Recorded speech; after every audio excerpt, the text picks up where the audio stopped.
The golden age of Hollywood shone brightly with stars who seemed to have everything: fame, wealth, and acclaim. Yet behind the glamour, many iconic actors and singers faced personal struggles that led them to die in poverty. In this video, we explore the poignant stories of these legends, like Judy Garland and Marie Prevost, whose lives ended in financial ruin despite their immense talent. Their tales reveal the harsh realities hidden behind the spotlight, reminding us that success can be fleeting and that the price of fame can be extraordinarily high. Judy Garland.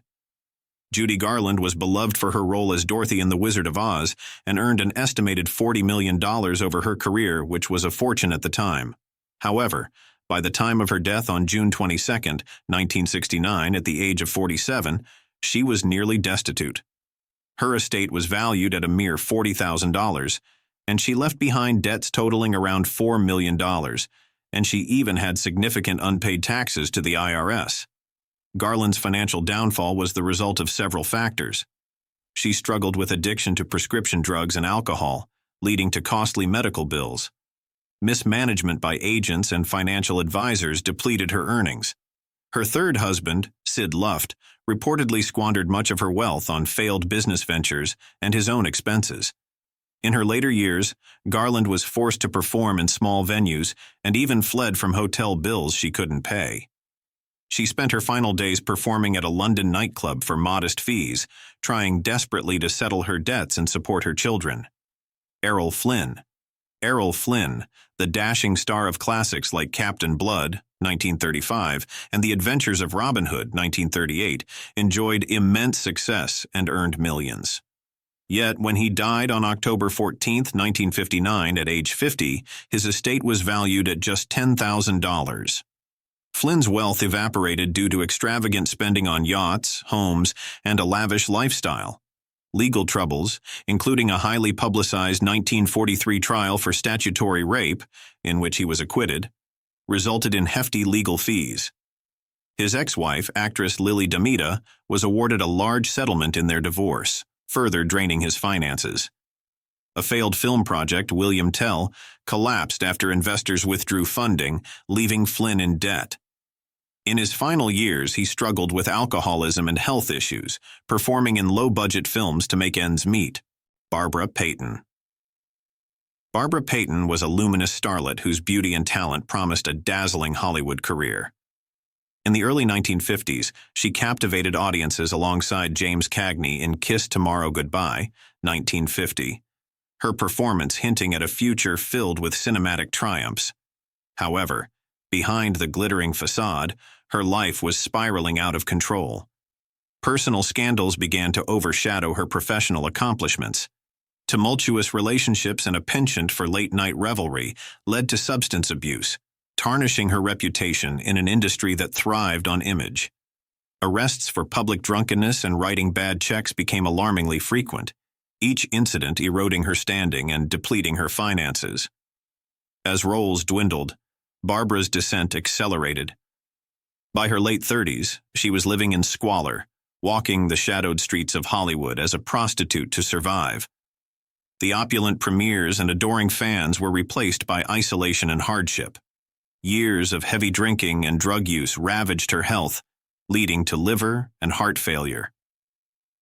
On May 8, 1967, at just 39 years old, Barbara Payton died at her parents' modest home.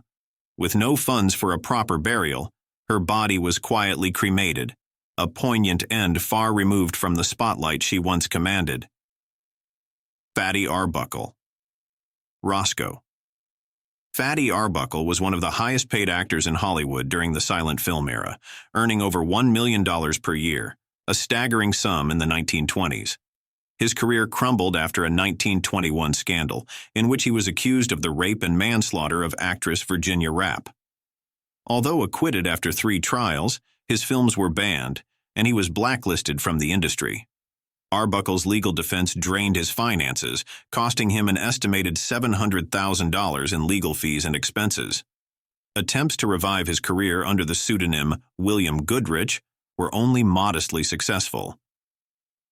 When he died of a heart attack on June 29, 1933, at the age of 46, Arbuckle had minimal assets and was still in debt, leaving behind little for his widow. Dorothy Dandridge. Dorothy Dandridge was a radiant talent whose voice and presence lit up the screen, breaking barriers as the first African-American woman nominated for an Academy Award for Best Actress in Carmen Jones, 1954. Her captivating performances challenged the norms of a segregated Hollywood, but behind the glamour lay a life beset with hardship. Despite her groundbreaking success, Dorothy faced relentless racial discrimination that limited her roles and earning potential. Financial mismanagement compounded her struggles. By 1963, she declared bankruptcy, burdened with approximately $150,000 in debt, mainly due to unpaid taxes to the IRS. Failed marriages drained her emotionally and financially, and poor investments eroded her savings. In her final days, Dorothy's world had narrowed. On September 8, 1965, at just 42 years old, she was found in her modest West Hollywood apartment. Her manager discovered she had only $2.14 in her bank account, a stark symbol of her dire financial state. She had died from an accidental overdose of antidepressants, a poignant end to a life marked by triumph and tragedy. Marie Prevost. Marie Prevost was once the embodiment of Hollywood's golden era, a radiant star whose charisma lit up the silent silver screen. In the 1920s, she captivated audiences with her performances in films like The Marriage Circle and Kiss Me Again. Her lively spirit and alluring beauty made her one of the most sought-after actresses of her time. However, the dawn of sound in cinema brought unforeseen challenges. The transition to talkies was unkind to many silent film stars, and Marie was no exception. Her voice did not resonate with the new medium, and as a result, her career began to wane. Roles became scarce, and the once celebrated actress found herself slipping into obscurity. The decline of her professional life deeply affected Marie's personal well-being. Struggling with the loss of fame and the harsh realities of a changing industry, she turned to alcohol as a solace for her mounting despair. Battling alcoholism and depression, her vivacious demeanor faded, replaced by a haunting vulnerability.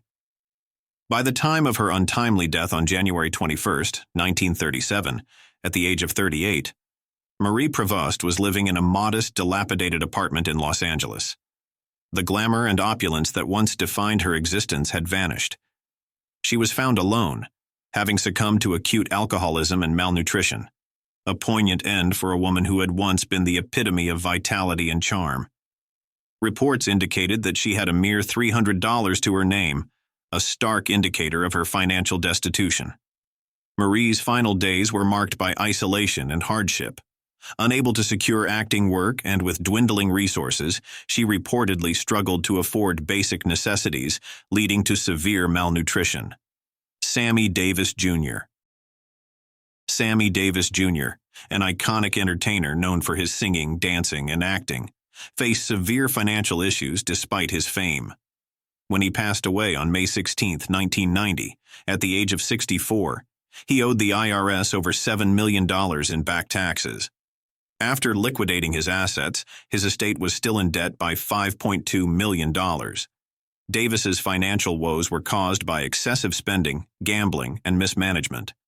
He lived opulently, with multiple homes, luxury cars, and expensive jewelry. His tax problems stemmed from both unpaid taxes and penalties accumulated over years. In a bid to repay his debts, Davis continued to perform almost until his death, despite battling throat cancer. His last days were spent touring and trying to negotiate with the IRS to settle his debts. Veronica Lake. Veronica Lake, famed for her roles in films like Sullivan's Travels, 1941, and her signature peekaboo hairstyle, saw her fortunes decline rapidly. By the time she died on July 7, 1973, at age 50, she had little to her name. Lake's downfall was due to a combination of alcoholism, mental health struggles, and failed marriages that resulted in financial loss. She declared bankruptcy in 1951. In the 1960s, she was reportedly working as a waitress and hostess in a New York hotel to support herself. She spent her final days suffering from hepatitis and acute kidney injury, alone in a Vermont hospital, with her only assets being a small bank account and some personal belongings. Buster Keaton. Buster Keaton, affectionately known as the Great Stone Face, was a luminary of silent cinema whose physical comedy and inventive filmmaking left an indelible mark on the industry. With masterpieces like The General, 1926, he dazzled audiences with his deadpan expression and daring stunts, crafting films that combined humor with technical brilliance. The arrival of sound films in the late 1920s signaled a challenging new chapter for Keaton. Transitioning to the talkies diminished his creative control, especially after signing with MGM, where studio constraints stifled his artistic freedom. The Great Depression further eroded his finances, and an expensive divorce settlement in 1932 significantly depleted his wealth. Amid these professional and personal setbacks, Keaton grappled with alcoholism, a struggle that impacted his health and reputation. Despite these hurdles, he demonstrated resilience, making a modest comeback in the 1950s through television appearances and supporting roles in films. Though he never regained the monumental success of his earlier career, his contributions continued to influence new generations of performers and filmmakers. Buster Keaton passed away from lung cancer on February 1, 1966, at the age of 70. He remained active in his craft until the end, living a humble life that contrasted with his monumental legacy. While his estate was not substantial, and he lived modestly, he was not destitute at the time of his death. Keaton's enduring genius and pioneering spirit remained celebrated, his life a testament to the timeless power of silent film. Mabel Normand.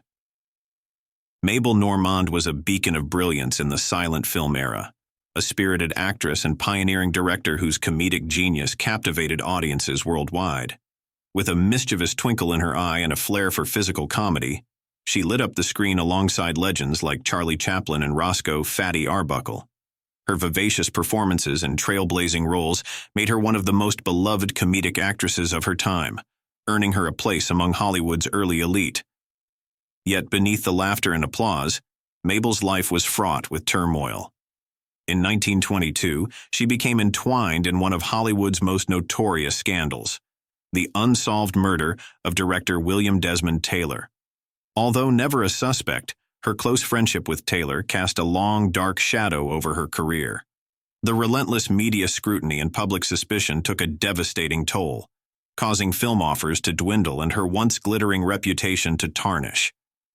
As if scandal weren't enough, Mabel battled serious health issues. Tuberculosis, a relentless and debilitating disease at the time, began to sap her strength and vitality. The illness hindered her ability to work, and the treatments drained her finances. Her luminous energy faded as she withdrew from the spotlight she once commanded with such effortless charm. By the time of her death on February 23, 1930, at the tender age of 37, Mabel's wealth had significantly diminished. She spent her final days in a sanitarium in Monrovia, California, far removed from the bustling studios and adoring fans. While she wasn't impoverished, the financial comfort of her peak years had slipped away, much like the silent era itself. Mabel Normand's story is a poignant tapestry of joy and sorrow, a testament to a brilliant talent whose life was as dramatic off-screen as it was in the flickering frames of her films. Her legacy endures as a reminder of the fleeting nature of fame and the personal battles that even the brightest stars may face. Terry Thomas. Terry Thomas, the English comic actor known for films like Those Magnificent Men in Their Flying Machines, 1965, faced dire financial straits later in life. Diagnosed with Parkinson's disease in 1971, his medical expenses soared to £75,000 a year, equivalent to over $100,000 at the time. To cover these costs, Terry Thomas sold his home and much of his personal property. His condition prevented him from working, and he exhausted his savings on treatment. Friends and fellow actors organized a benefit concert in 1989, raising £75,000 to help with his care. He spent his final days in a modest actor's retirement home, where he died on January 8, 1990, at the age of 78, having spent nearly all his wealth on battling his illness. Bela Lugosi. Bela Lugosi, forever immortalized as Count Dracula in the 1931 film, struggled financially for much of his life. Typecast as a horror villain, he found it difficult to secure varied roles. His addiction to morphine and methadone, initially taken for chronic sciatica, impacted his career and finances. By 1955, Lugosi filed for bankruptcy, listing debts of $3,500 and assets of only $1,000. He worked in low-budget films to support himself, often earning minimal pay. Lugosi died of a heart attack on August 16, 1956, at the age of 73, leaving behind just $1,900 in cash and a few personal effects. His funeral expenses were paid by Frank Sinatra, reflecting the meager state of his finances at the end. Bud Abbott. Bud Abbott, one half of the legendary comedy duo Abbott and Costello, faced severe financial difficulties due to tax issues. During World War II, the duo raised an estimated $85 million in war bonds through their performances. However, the IRS disallowed $500,000 in tax exemptions they claimed as bond-raising expenses. After Lou Costello's death in 1959, Abbott attempted to continue performing but faced declining health due to epilepsy and struggled to find work. The IRS seized his home to settle unpaid taxes, forcing him to live in a small apartment. In desperation, Abbott made televised appeals for financial assistance from fans. He died virtually penniless on April 24, 1974, at the age of 78, with his remaining assets insufficient to cover his debts. John Garfield. John Garfield was a dynamic force in Hollywood during the late 1930s and 1940s, bringing a new level of realism and intensity to the screen. With memorable performances in films like The Postman Always Rings Twice, 1946, and Body and Soul, 1947, he captivated audiences with his brooding charm and authentic portrayals of complex characters. As one of the pioneers of method acting in American cinema, Garfield's influence extended far beyond his years. However, the ascent of his career was abruptly halted by the political turmoil of the era. In the early 1950s, during the height of the Red Scare, Garfield became entangled in the investigations of the House Un-American Activities Committee, HUAC. Despite his denials of any communist affiliations and his refusal to name colleagues, the mere suspicion led to his blacklisting in Hollywood. Studios, wary of association, distanced themselves, and offers dwindled to nothing. The blacklist not only stripped Garfield of his livelihood, but also inflicted deep personal wounds. The stress and frustration of being unjustly ostracized took a severe toll on his health. Financial pressures mounted as he was unable to secure acting work, and the weight of legal fees and lost income strained his resources. Friends noted a palpable change in his demeanor. Once vibrant and passionate, he grew increasingly despondent.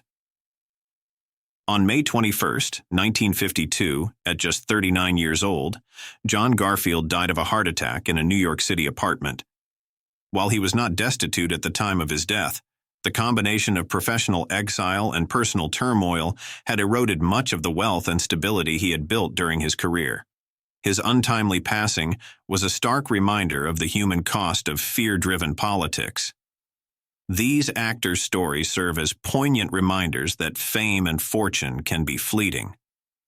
Despite their immense talents and contributions to the entertainment industry, they faced significant hardships in their final days. Mismanagement, legal troubles, health issues, and personal demons eroded their wealth, leaving them with little at the end of their lives. Their legacies live on through their work, but their personal struggles offer sobering lessons about the vulnerabilities that even the most celebrated individuals can face.